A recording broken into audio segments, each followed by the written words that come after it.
we feel some type of way. We feel as if we have taken a personal loss.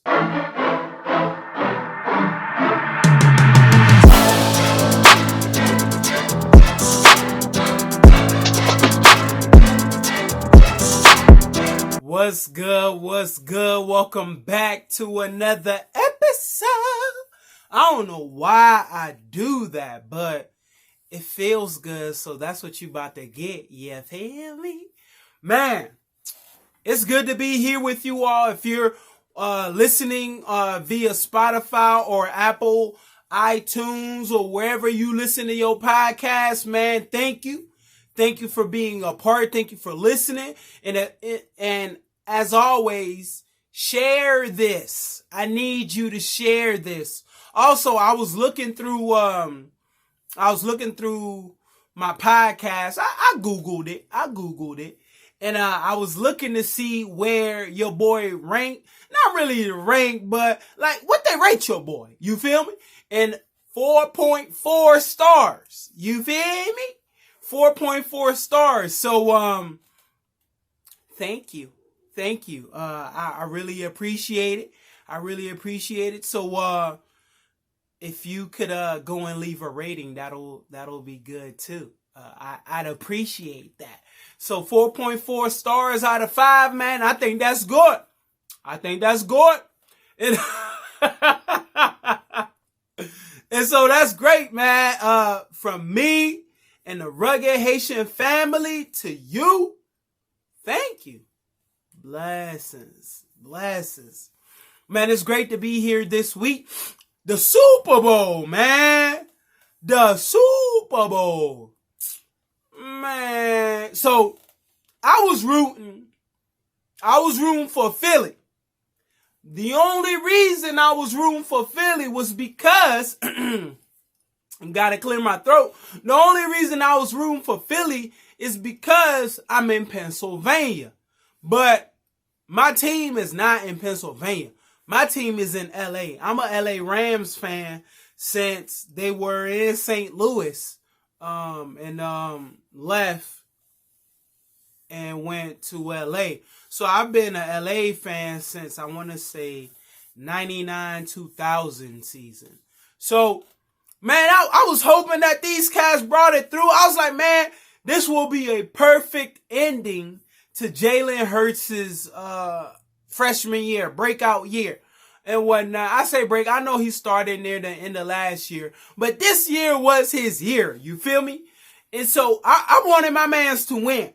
I wanted them to win. I wanted them to be successful and find success, but sadly, that ain't how the cookie crumble. How Patrick Mahomes got a hurt ankle running like that? He was running a little funny, but he did it. So I ain't mad at him. So congratulations, Kansas City, man. You earned it.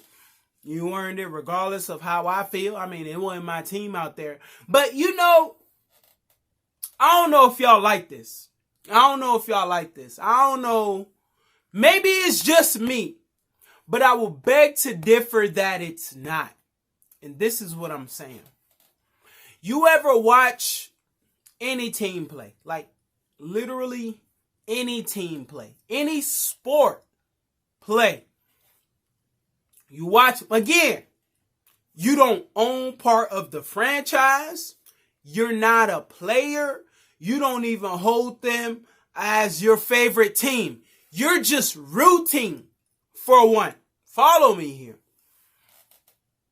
And they play, and the team you were rooting for loses.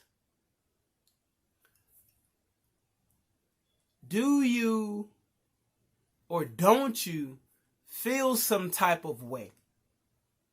Like you took a personal loss, like it bothers you. For a long time, I was like that.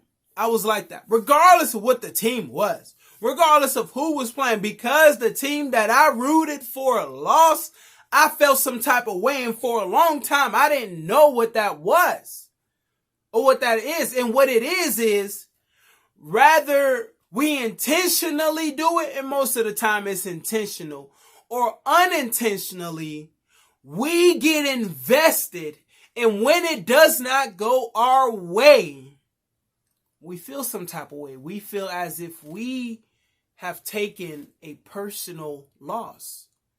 We feel as if we were out there on the field or the court or the gym or whatever. We take it personally.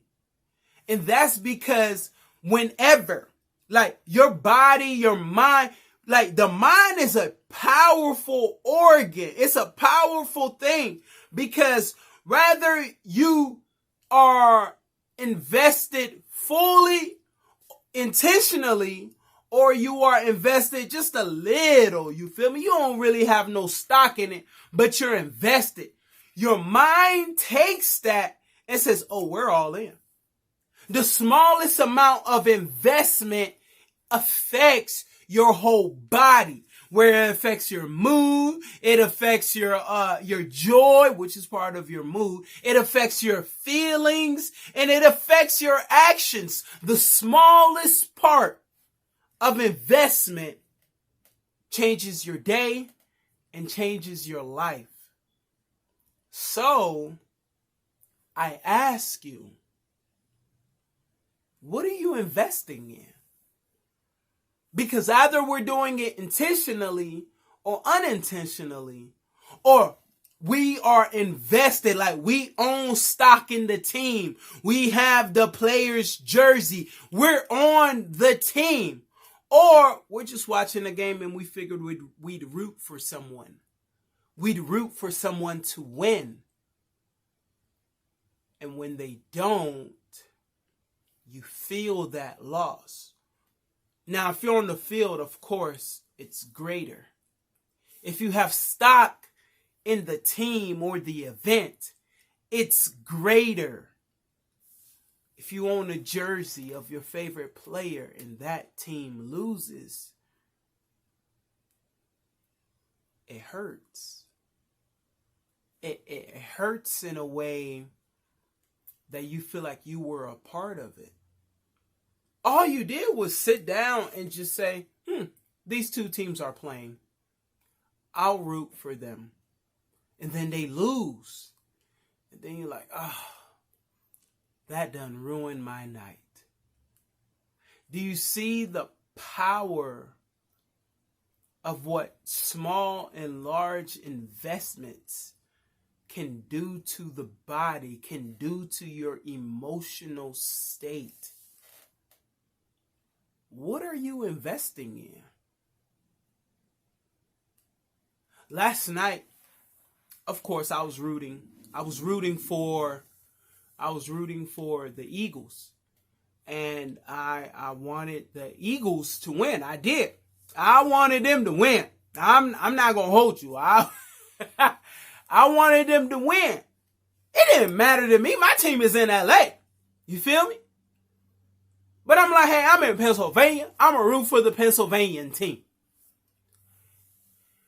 And they lost. And immediately I started to feel some type of way. I started to feel sad. I started to feel like I lost something. My emotions were down and I wanted to eat my feelings. And I just picked a team. That's how small it was. Imagine if I was on the team. I would have went home and cried. Nah, man, I ain't about to celebrate. I'm upset. I need to be alone. So when that happens, so as that was happening last night, and I was like, oh yeah, this game is over. Like, we lost. Philly lost. I immediately paid attention to how I was feeling. I immediately paid attention to how I was feeling. And I said, nope. I'm not going to let this anger, this sadness, this anxiety, these feelings of drowning myself in food, I'm not going to let that affect me tonight. I'm not. and it changed. Mindset change. You have to learn to detach. You have to learn to cut those lines, because whether you realize it or not, as you invest, your mind makes connections. So as I'm watching the game, my mind is like, hey, this is your team. This is ours. We own it. We have stock regardless of how little or how large. Our mind makes that connection. And when things do not go our way, we need to learn to sever that connection for our benefit. I can't go through today feeling like, yo, man, they lost, man. I'm having a bad day. I don't want to talk to anybody. I want to sit home and do this and do that. No, I got to sever that connection. I got to have myself a good night. I got to go to sleep happy. I got to go to sleep comfortable. That's what happens when we don't cut those connections, those emotional investments, because that's what it is. When we root for something, someone, or whatever, our mind is establishing a connection, an emotional connection, so that if they lose or win, we will react accordingly. So ask yourself, outside of sports, and it's the opposite too. Because if Philly would have won, I would have been like, yeah, let's go. Let's go. Going crazy. Throwing my babies up in the air. Because they so little. I be throwing my babies up in the air. You feel me? I be tossing them with my knees from left to right. Like, you know what? You can have a cookie tonight. You can have an extra cookie tonight. We earned it. Our team won. Again, I have no stock. I do not play for the team. I literally have no investment besides my emotional connection that my mind made when I said I am rooting for that team. The opposite is the same too. You gotta cut it. You gotta cut it. Now, if you own stock, this isn't about physically owning stock. This isn't about physically being on the team. This isn't even about owning memorabilia. It is the idea and the understanding that whenever we make a decision to root for something or someone, to invest in them, our mind makes the connection emotionally. It makes that tie so that if they win or lose, we will act accordingly. That is what it's about. I don't know what the Eagle players are going through right now. I know it ain't good though. You feel me? Someone may have a grateful spirit and be like, man, I was in the Super Bowl. Man, I'm grateful. And I'm looking forward to next year. Others may like, man, this was my last year. I could have did it, but no. This is us understanding. This is us understanding the power of the mind in establishing connections based off what we choose to invest in.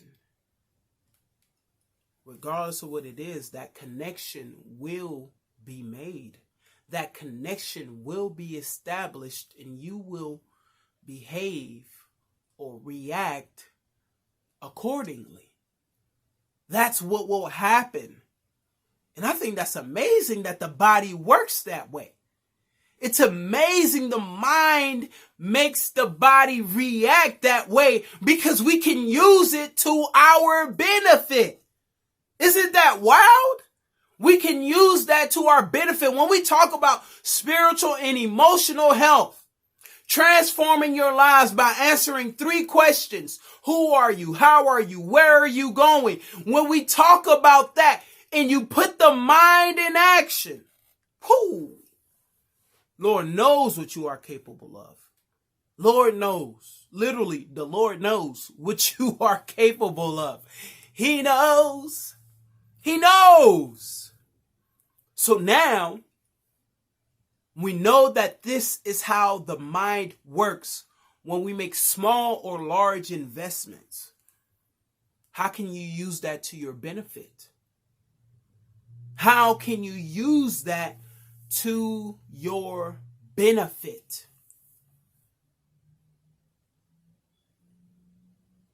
Easy, practical step. Man, I want to invest in taking care of my body. Well, how are you going to make those investments? I'll start eating right. Okay, great. What else? I'll start working out. Okay, great. What else? I'll do a little more cardio than usual. Okay, great. What else? I'll start to go to sleep early. Okay, great. What else? I'll wake up earlier to get things done so that I don't make any excuses. Okay, great. What else? In everything that you are investing in. When you wake up early, your mind lets you, hey, you did it. You woke up early today. Let's go. You're on the right track.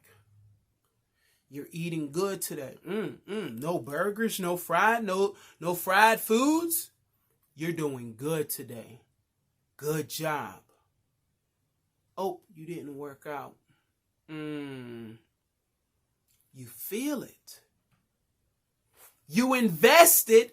It did not go how you wanted it to. And your mind lets you feel it. That's why you feel down when you make a goal and say, man, this is what I'm going to do. And you fail to meet that goal. Your body feels it because you were invested. Do you see the connection now? Man, come on, somebody. Do you see the connection now? You get me? That's how it works. That's how it works, ladies and gentlemen.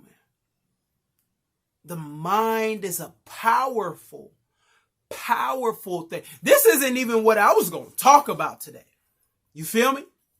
This isn't even what I was going to talk about. I was going to talk about like the ups and downs of being a pastor, because your boy is a pastor. I was going to talk about that. But this is real.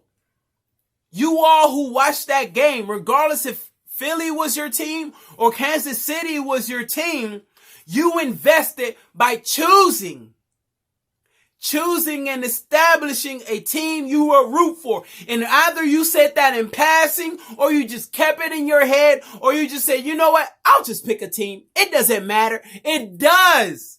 Because if they lose, you'll be affected. You'll be emotional a little bit. If they win, you'll be affected. You'll be emotional a little bit.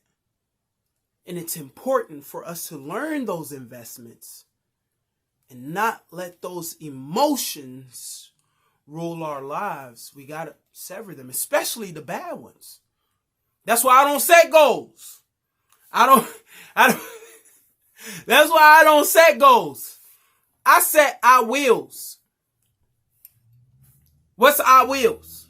Well, I will be doing this. I will be doing that. I will. Because when you say I want to, that's optimistic. It's like, I want to do it, but that doesn't mean I will do it. You get what I'm saying now?